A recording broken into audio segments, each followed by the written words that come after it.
Hello friends, social science study room में आपका स्वागत है। ज्योग्राफी की हमारी क्लासेस चल रही है। अभी 7th क्लास की ज्योग्राफी चैप्टर नंबर 7 है। ये 7th क्लास की ज्योग्राफी और चैप्टर नंबर भी 7 है। चैप्टर का नाम क्या है? मानवीय पर्यावरण, बस्तियां, परिवहन एवं संचार। ठीक है, तो इससे पहले मैं हर वीडियो में आपको एक बार बता देती हूँ कि अभी से पहले हमारी 6th क्लास की पूरी ज्योग्राफी हो चुकी है।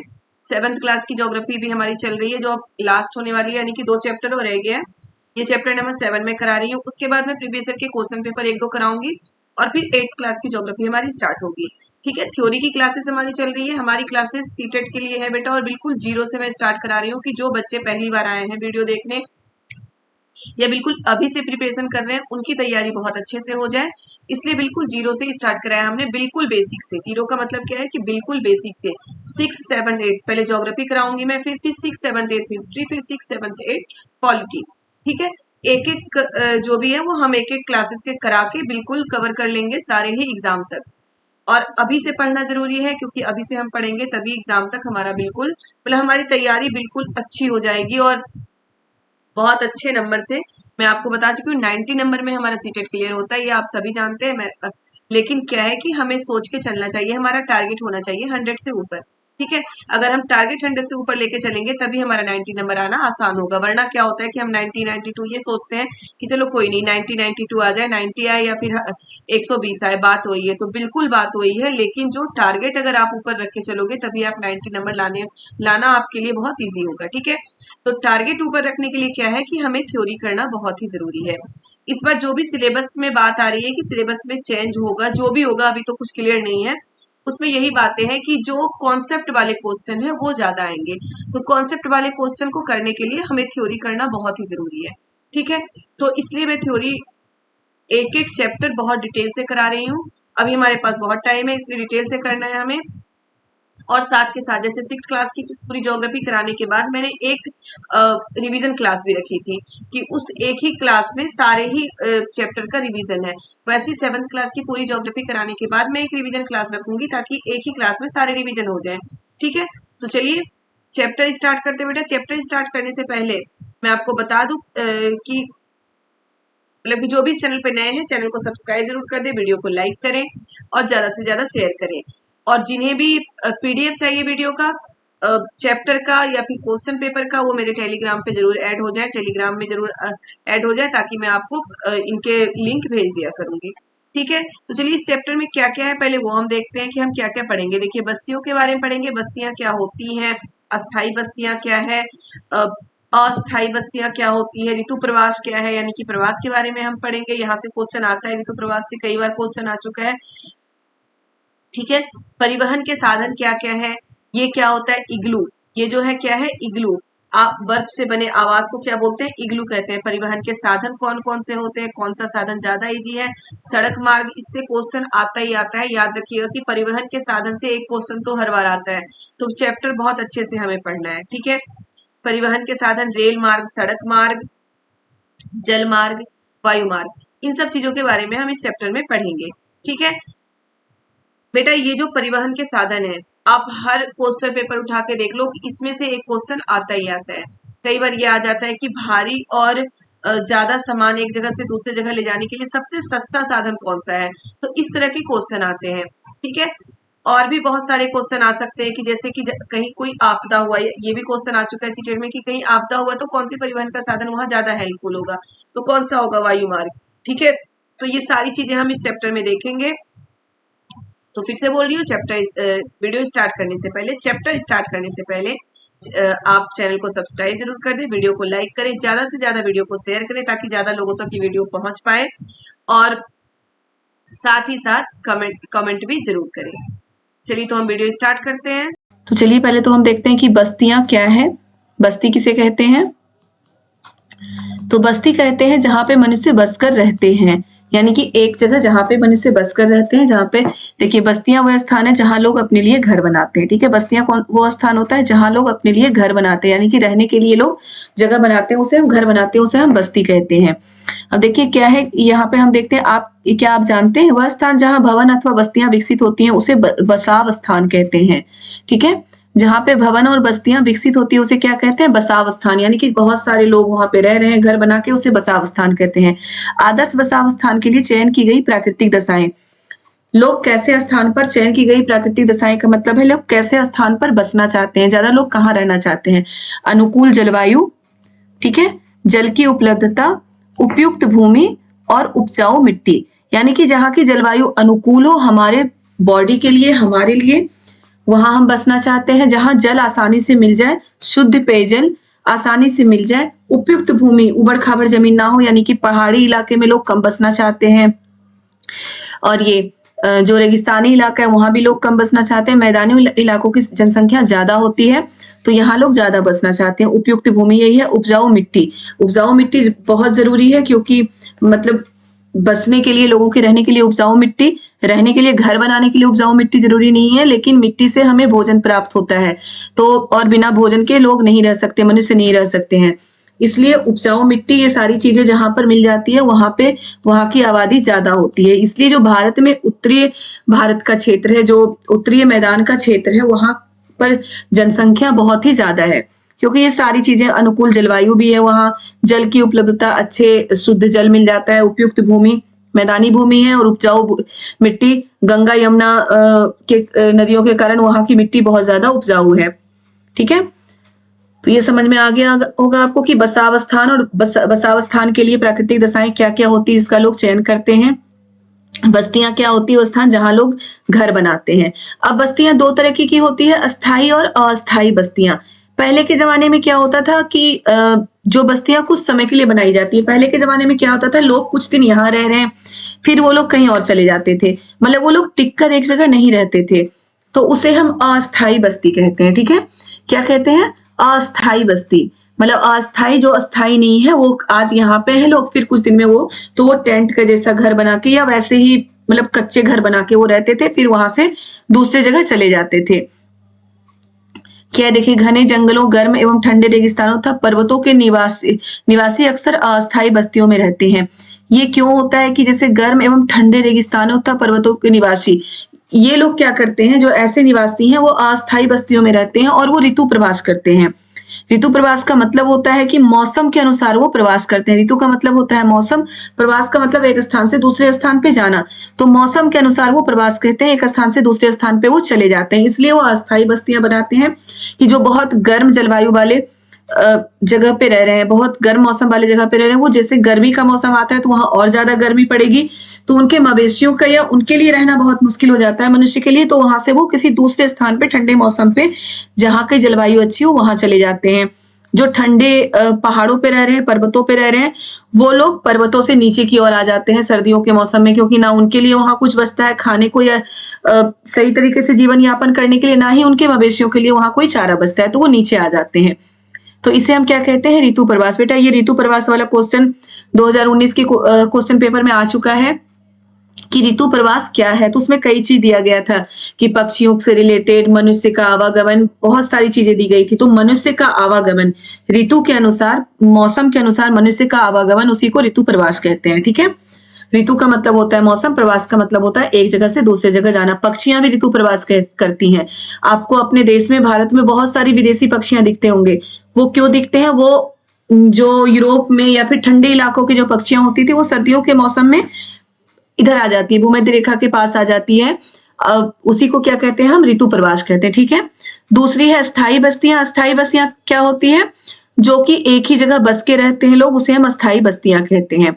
ठीक है, लोग घर बनाते हैं और एक ही जगह वो हमेशा वहां बस के रहते हैं, उसे हम अस्थाई बस्तियां कहते हैं। ठीक है, ऋतु प्रवास देखिए, लोगों के मौसमी आवागमन को ऋतु प्रवास कहते हैं। जो लोग पशु पालते हैं वो मौसम में परिवर्तन के अनुसार इन नए चारागाहों की खोज में निकल जाते हैं। ठीक है, इसे हम कहते हैं ऋतु प्रवास। सघन बस्ती किसे कहते हैं? यह है सघन बस्ती। सघन बस्ती किसे कहते हैं? जो बहुत घनी हुई बस्तियां होती है, ऐसी बस्तियां शहर को कह सकते हैं, शहरों में होती है। प्रकीर्ण बस्तियां, प्रकीर्ण बस्तियां क्या होती है? गांव में भी आजकल सघन बस्तियां, मतलब गांव में भी बहुत घने घर, बहुत सादा घर हो गया, तो उसे हम सघन बस्ती कहते हैं। प्रकीर्ण बस्ती किसे बोलते हैं? जहां पे घर बहुत कम होते हैं, बहुत दूर दूर घर देखने को मिलते हैं। ऐसे घर ज्यादा पहाड़ी इलाकों में होते हैं, बहुत दूर दूर घर देखने को मिलते हैं। दूसरा है क्या है ये? सिल्ट का मकान। सिल्ट का मकान क्या होता है? जहां पे बारिश बहुत ज्यादा होती है, ठीक है, जहां पे बारिश, जिन स्थानों में वर्षा के समय जल जमाव, मतलब बारिश बहुत ज्यादा होती है और बारिश के मौसम में जहां पानी का जमाव हो जाता है, वहां पे सिल्ट का मकान बनाया जाता है। इसमें क्या होता है कि ऊंचे प्लेटफॉर्म अथवा सिल्ट, जो स्टिल्ट का घर बनाए जाते हैं, ऊंचे प्लेटफॉर्म यानी कि जमीन से ऊंचाई पर वो बिल्कुल पिलर सा बना देते हैं और ऊंचाई पे जाके घर बनाते हैं ताकि पानी नीचे ही जमा हो, उनके घर में पानी ना जाए। ठीक है। अब है गर्म जलवायु वाले क्षेत्रों में क्या होता है? मिट्टी की मोटी दीवार वाले घर बनाए जाते हैं। बेटा ये स्टिल्ट या सिल्ट जो भी इसे पढ़े, स्टिल्ट ये याद कर लीजिएगा, इंपॉर्टेंट है। क्या होता है, कहाँ पे ऐसे घर बनाए? तो ये एक मकान है जो ऊंचे प्लेटफॉर्म वाला मकान होता है कि जमीन से पिलर से ऊंचा कर दिया जाता है और वहां पे घर बनाया जाता है। ठीक है। और जहां पे बारिश बहुत ज्यादा होती है और बारिश का जल जमाव हो जाता है, वहां पे ऐसे घर बनाए जाते हैं। अब गर्म जलवायु वाले क्षेत्रों में क्या होता है? मिट्टी की मोटी दीवार वाले घर बनाए जाते हैं। आपको पता है कि मिट्टी के घरों में ठंड मतलब कि गर्मी बहुत कम लगती है। ठीक है। तो मिट्टी के मोटे दीवार बहुत मोटे मोटे होते हैं, वैसे घर बनाए जाते हैं जिनकी छतें फूस की बनाई जाती है। फूस, पुआल, इन सब की उनकी छतें बनाई जाती है। ठीक है। नगरीय बस्तियों में, नगर छोटी एवं शहर में उनसे बड़ी बस्तियां होती है। नगरीय बस्तियों में नगर छोटी एवं शहर उनसे बड़ी बस्तियां होती है। इस तरह की बस्तियां होती है। नगर छोटी है, शहर उससे भी बड़ी बस्ती, इस तरह की बस्तियां होती है। अब देखिए ये वाला एक चीज, इसे आप हमें बताएंगे क्या है? ये हमेशा हमें कहाँ देखने को मिलता है? ध्रुवीय क्षेत्रों में बर्फ के बने हुए घर। ये क्वेश्चन भी आ चुका है कि बर्फ का बना हुआ घर ये क्या है? इसे इग्लू कहते हैं। चलिए मैं ही बता दूं। ठीक है। इसे क्या बोलते हैं? इग्लू बोलते हैं। बर्फ का बना हुआ घर है। अब इग्लू में क्या होता है? इग्लू में इस घर में बहुत ज्यादा गर्माहट होती है क्योंकि इग्लू बहुत मोटी बर्फ की परत से घर बनाया जाता है। इसमें क्या होता है, जो बाहर की ठंडक है वो बाहर ही रुक जाती है और अंदर की गर्मी अंदर ही सेव रहती है। तो इसके अंदर बहुत ज्यादा मतलब गर्माहट होती है, ठंड नहीं लगती। इसे इग्लू बोला जाता है, बर्फ के बने हुए घर को। ठीक है। अब है परिवहन। परिवहन के साधन क्या है? पहले के लोग क्या करते थे? परिवहन पैदल जाते थे एक जगह से दो जगह, ये चल के जाते थे एक जगह से दूसरी जगह। वो उसके बाद लोग धीरे धीरे घोड़े का उपयोग करने लगे, मतलब पशुओं का उपयोग करने लगे एक जगह से दूसरी जगह जाने के लिए। फिर वो बहुत सारी चीजें जैसे याक, यहाँ पे देखिए क्या है, दक्षिण अफ्रीका में के एंडीज पर्वत के क्षेत्र में लामा का उपयोग किया जाता है। क्या है? दक्षिण अफ्रीका के एंडीज पर्वत के क्षेत्र में लामा का उपयोग, उसी तरह जैसे तिब्बत में याक का उपयोग किया जाता है, ये भी परिवहन के साधन के लिए किया जाता है। दक्षिण अफ्रीकी क्षेत्र में क्या है? लामा और तिब्बत में याक, इनका उपयोग किया जाता है परिवहन के साधन के लिए। ये याक वाला क्वेश्चन बेटा आ चुका है सीटेट के क्वेश्चन में, सीटेट के क्वेश्चन पेपर में। तो ये मत सोचिएगा जो आ चुका है वो नहीं आएगा। मैं इसलिए आपको बता रही हूँ कि ऐसे ऐसे पॉइंट कहीं से भी उठा के पूछ लिया जाता है क्वेश्चन। याक क्या है, या याक का उपयोग परिवहन के साधन के लिए कहाँ किया जाता है? तो तिब्बत में किया जाता है। लामा का उपयोग परिवहन के साधन के लिए कहाँ किया जाता है? दक्षिण अफ्रीका में किया जाता है। ठीक है। अब धीरे धीरे क्या हुआ? परिवहन के साधन बढ़ने लगे। समुद्री कितने हो गए? जल परिवहन, वायु परिवहन और स्थल परिवहन, तीनों तरह के परिवहन के साधन हो गए। बहुत सारी गाड़ियां आ गई, वायुयान आ गए, समुद्र में चलने वाले जहाज, तो बहुत सारे परिवहन के साधन अब बहुत बढ़ गए हैं। देखिए क्या है? सड़क मार्ग, रेल मार्ग, जल मार्ग एवं वायु मार्ग। ठीक है। परिवहन के 4 साधन है, सड़क मार्ग, जल मार्ग, रेल मार्ग एवं वायु मार्ग। तो ये आपको याद रखना है परिवहन के साधन। यहाँ पे देखिए क्या आप जानते हैं भारत में अनेक राष्ट्रीय एवं राज्य राजमार्ग है। भारत में एक्सप्रेस वे का निर्माण नवीनतम है। स्वर्ण चतुर्भुज महामार्ग दिल्ली, मुंबई, चेन्नई और कोलकाता को जोड़ती है। बेटा ये क्या है? भारत में राष्ट्रीय एवं राजमार्ग है। राष्ट्रीय राजमार्ग क्या होता है? जो राष्ट्र को, जो हमारे देश की राजधानी है दिल्ली को, वो हर राज्य से जोड़ता है। राज्य राजमार्ग क्या होता है? जो राज्य को उनके जिलों से जोड़ता है। इस तरह के राजमार्ग होते हैं। स्वर्णिम चतुर्भुज महाराजमार्ग है जो दिल्ली, मुंबई, चेन्नई और कोलकाता, यानी कि जो हमारे 4 महानगर हैं दिल्ली, मुंबई, चेन्नई और कोलकाता, इन्हें जोड़ता है। तो ये क्वेश्चन भी इंपॉर्टेंट है बेटा कि स्वर्णिम चतुर्भुज महाराजमार्ग किन्हें किन्हें जोड़ता है? दिल्ली, मुंबई, चेन्नई और कोलकाता। दिल्ली हमारे देश में यहाँ है, मुंबई कोलकाता यहाँ है। ठीक है। चेन्नई हमारा इधर है, कहाँ पे? चेन्नई यहाँ है सर। मुंबई इधर है, समुद्र के किनारे ही है। मुंबई भी हमारा, चेन्नई तो शायद इधर है समुद्र। तो ये क्या होता है कि ये ऐसे चतुर्भुज सा बन जाता है। सॉरी ये बन नहीं पा रहा है। तो याद रखिएगा कि जो राष्ट्रीय राजमार्ग है ये क्या होता है ना, ये सॉरी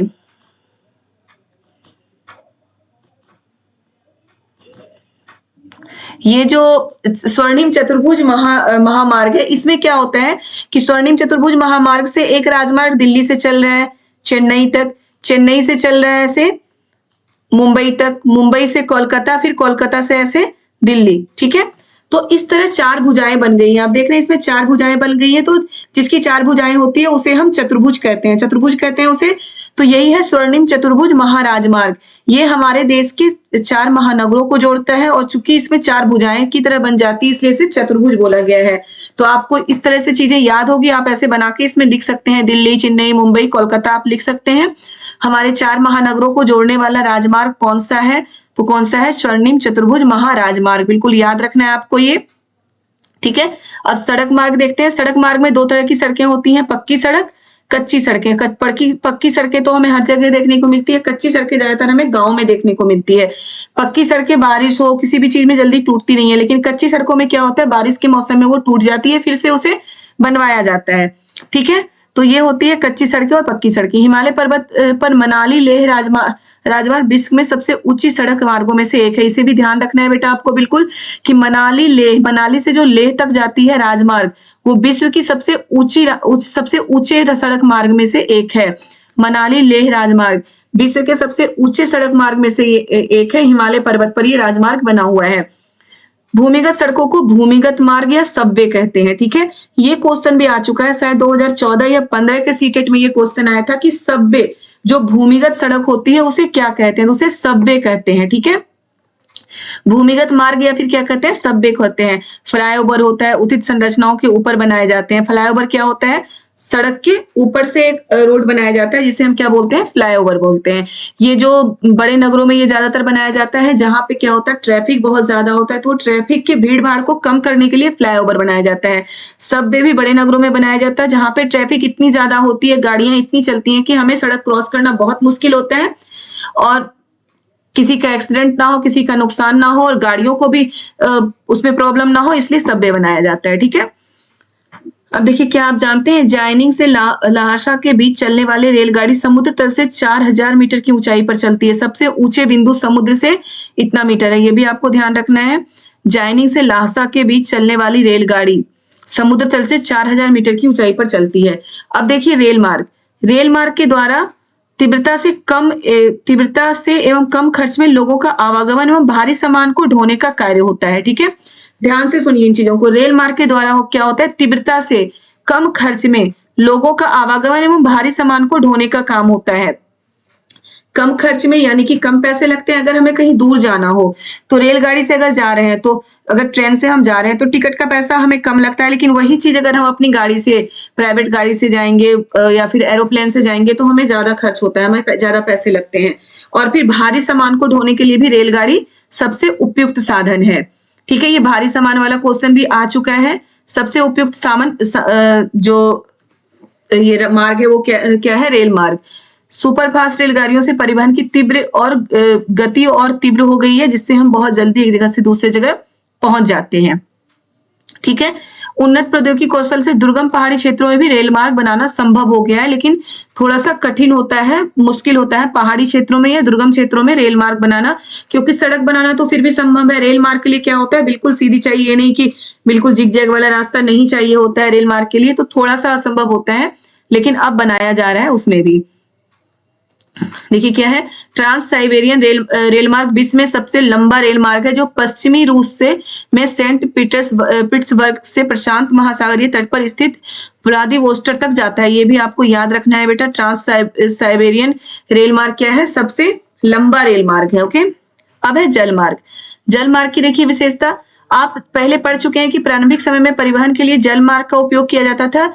अधिक दूरी से प्रारंभिक समय में क्या होता है, एक देश से दूसरे देश में व्यापार के लिए भी, जो पीछे मैं आपको हवाओं के बारे में पढ़ाई हूँ कि जो वो स्थानीय हवाएं थी, अस्थाई हवाएं, अस्थाई वायु क्या होती है, हमेशा एक ही पश्चिमी और पूर्वी वायु है जो हमेशा एक ही दिशा में बहती रहती है, और उसमें क्या होता है, उसे हम व्यापारिक पवन भी बोलते हैं, क्योंकि जो व्यापारी होते थे वो उन्हीं पवनों से एक जगह से दूसरी जगह, उन्हीं पवनों की दिशा में एक जगह से दूसरी जगह वो जाते थे। उन्हें पता होता था कि ये पवन तो पूरब की ओर जाएगी, अगर पूरब की ओर जाना हो तो उस दिशा से वो चले जाते थे। तो यही है, जल मार्ग का उपयोग बहुत ज्यादा होता था पुराने समय में। ये मुख्यतः दो प्रकार के होते हैं, अंतर्देशीय जल मार्ग एवं समुद्री जल मार्ग। अंतर्देशीय जल मार्ग क्या होता है? जो देश के अंदर बड़ी बड़ी नदियों को क्रॉस करने के लिए हम जल मार्ग का उपयोग करते हैं, उसे अंतर्देशीय जल मार्ग बोलते हैं। और समुद्री जल मार्ग, जिससे हम एक देश से दूसरे देश में जाते हैं, उसे समुद्री जल मार्ग बोलते हैं। ठीक है। गंगा ब्रह्मपुत्र नदी, उत्तरी अमेरिका में ग्रेट लेक एवं अफ्रीका में नील नदी, ये सब क्या है? अंतर्देशीय जल मार्ग है। क्या है? गंगा ब्रह्मपुत्र नदी। कुछ महत्वपूर्ण अंतर्देशीय जलमार्ग, गंगा ब्रह्मपुत्र नदी है, उत्तरी अमेरिका में ग्रेट लेक एवं अफ्रीका में नील नदी है। ये आ सकता है कि भारत में अंतर्देशीय जलमार्ग क्या है, या अफ्रीका में अंतर्देशीय जलमार्ग कौन सा है? नील नदी। उत्तरी अमेरिका में अंतर्देशीय जलमार्ग कौन सा है? Great lake. ठीक है। समुद्री जलमार्ग तो बहुत सारे हैं, एशिया में सिंगापुर एवं मुंबई, उत्तर अमेरिका में न्यूयॉर्क एवं लॉस में, ये सारे बहुत सारे हैं समुद्री जलमार्ग। अब है वायु मार्ग। 20वीं सदी के प्रारंभ में विकसित यह परिवहन का सबसे तीव्र मार्ग है। ठीक है। 20वीं सदी में ये आरंभ हुआ और ये सबसे तीव्र मार्ग माना गया है, लेकिन इसमें खर्च बहुत ज्यादा है, इसके पैसे बहुत लगते हैं। ईंधन की लागत अधिक होने के कारण यह सर्वाधिक महंगा साधन है। वायु यातायात खराब मौसम जैसे कोहरे एवं तूफान से प्रभावित होता है। अगर कोहरे का मौसम हो तो आप कई बार सुन रहे होंगे कि ये हवाई जहाज कैंसिल हो गई, और तूफान के मौसम में भी कैंसिल कर दिया जाता है, क्योंकि उससे वो प्रभावित होता है। अगर ऊपर ही उड़ता है तो उन्हें फिर उससे दिक्कत होती है। यह यातायात का अकेला साधन जो सर्वाधिक दुर्गम एवं दुरूह स्थानों तक पहुंचा जा सकता है। यातायात का बस एक ही ये साधन है, कहीं कोई भी दुर्गम स्थान हो वहां तक हम इससे पहुंच सकते हैं। हेलीकॉप्टर, मान लो कहीं पे कुछ प्राकृतिक आपदा हो गई, भूकंप, बाढ़ या फिर भूस्खलन कुछ होता है, वहां जाने के लिए सबसे अच्छा साधन वायु मार्ग माना जाता है। हेलीकॉप्टर का उपयोग किया जाता है उन लोगों को भोजन देने के लिए या उन्हें बचाने के लिए, उन्हें वहां से निकालने के लिए भी हेलीकॉप्टर का उपयोग किया जाता है।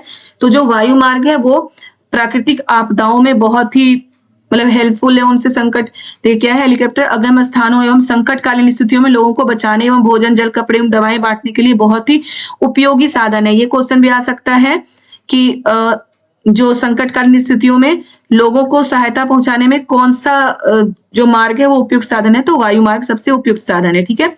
अब है संचार। संचार के बारे में आप बहुत अच्छे से जानते होंगे। संचार का क्या मतलब होता है? जिससे कि हम अपनी बातें दूसरों तक पहुंचाते हैं, दूसरों के पास तक सूचना पहुंचाने को संचार कहते हैं। ठीक है। किस तरीके से? पहले के जमाने में क्या होता था कि जो बहुत पुराने जमाने के लोग थे वो किसी एक व्यक्ति को भेजते थे दूसरे देश में, दूसरे राजाओं के पास या फिर दूसरे गांव, दूसरे शहर, वहां भेजते थे कि मेरी ये बात वहां पहुंचा दो। फिर लोग लिखकर, वो भी किसी व्यक्ति को ही लिख कर देते थे, वो दूसरी जगह वो बातें पहुंचा कर आते थे। उसके बाद धीरे धीरे हम लेटर लिखने लगे, चिट्ठी लिखने लगे, चिट्ठी के द्वारा बातें पहुंचाई जाने लगी। फिर इंटरनेट की सुविधा देखिए, समाचार पत्र, रेडियो एवं टेलीविजन, ये सब भी संचार का साधन है, क्योंकि इन सब चीजों से भी सूचनाएं पहुंचाई जाती हैं, तो सभी संचार का साधन है। इनको जन संचार माध्यम कहते हैं। याद रखिएगा, जन संचार माध्यम जन संपर्क माध्यम या जन संचार माध्यम किसे बोला गया है? जो कि खबर पूरी जनता के लिए हो, सभी जनता के लिए, उन्हें जन संचार माध्यम कहते हैं। समाचार, रेडियो एवं टेलीविजन किसी एक व्यक्ति के लिए नहीं होता, उस पर जो न्यूज आ रहा है वो कोई एक व्यक्ति नहीं सुनता, बल्कि सभी लोग सुनते हैं, इसलिए इन्हें क्या बोला गया है? जन संपर्क माध्यम या जन संचार माध्यम बोला जाता है। ठीक है। या लेकिन हम अगर लेटर भेज रहे हैं या फिर हम किसी को फोन कर रहे हैं तो वो जनसंचार माध्यम नहीं होगा। वो क्या होता है? किसी एक व्यक्ति के लिए वो स्पेशल हम भेज रहे हैं, लेकिन वो भी संचार का साधन है, लेकिन जनसंचार नहीं माना जाता है। ओके। इसलिए इनको जनसंचार, सैटेलाइट से संचार में तीव्रता आई है। तेल की खोज, सैटेलाइट से क्या होता है? संचार में बहुत तीव्रता आ गई है। कहाँ पे क्या है? खनिज की खोजों में भी सैटेलाइट की बहुत ज्यादा उपयोग किया जा रहा है। ओके। देखिए यहाँ पे दिया गया, संचार के माध्यम पहले लोग एक दूसरे को बताते हैं, फिर कबूतर उड़ रहे हैं, कबूतरों से संचार किया जाता था, फिर चिट्ठी के द्वारा, फैक्स के द्वारा, और अब क्या हुआ? संचार के बहुत सारे साधन हो गए हैं। अब तो इतने सारे साधन है कि हम पता नहीं किस किस साधनों का उपयोग करें संचार के लिए, कुछ समझ में नहीं आता। अब ये देखिए, प्रमुख समुद्र और हवाई पत्तन, इसको एक बार आप जरूर देख लीजिएगा कि प्रमुख समुद्री और हवाई पत्तन कौन कौन से हैं। वैसे ऊपर मैं बता चुकी हूँ, आप उसी में से पढ़ लीजिए, बहुत है। अब चलिए एक बार एमसीक्यू देखते हैं। इनमें से कौन संचार का साधन नहीं है? टेलीफोन, पुस्तक, मेज। मेज नहीं है, टेलीफोन से भी हम संचार कर सकते हैं, पुस्तक से भी। इनमें से कौन सा सड़क का भूमिगत निर्माण है? फ्लाईओवर, एक्सप्रेसवे नहीं, सबवे सड़क का भूमिगत निर्माण है। किसी द्वीप पर पहुंचने के लिए निम्न में से कौन सा यातायात का साधन उपयुक्त है? किसी द्वीप पर पहुंचने के लिए अभी मैंने आपको बताया कि कोई वैसी दुर्गम जगह जहां पे जाना मुश्किल हो, तो किसी द्वीप पर हम कैसे पहुंच सकते हैं? बस या हवाई जहाज से। सॉरी, यातायात का ये वाला था ना, किसी द्वीप पर पहुंचने के लिए से कौन सा यातायात का साधन उपयुक्त है? रेलगाड़ी भी नहीं जा सकती क्योंकि पानी है बीच में, कार भी नहीं जा सकती, कार तो पानी के ऊपर चल नहीं सकती, तो क्या है? जहाज। ठीक है, पानी का जो जहाज होता है उससे हम किसी द्वीप पर पहुंच सकते हैं आराम से। यातायात का कौन सा साधन पर्यावरण को प्रदूषित नहीं करता है? साइकिल, बस, हवाई जहाज। बस से भी धुआं निकलता है, हवाई जहाज से भी, लेकिन साइकिल उससे कोई धुआं नहीं निकलता, ये कोई प्रदूषण इससे नहीं होती है। ठीक है,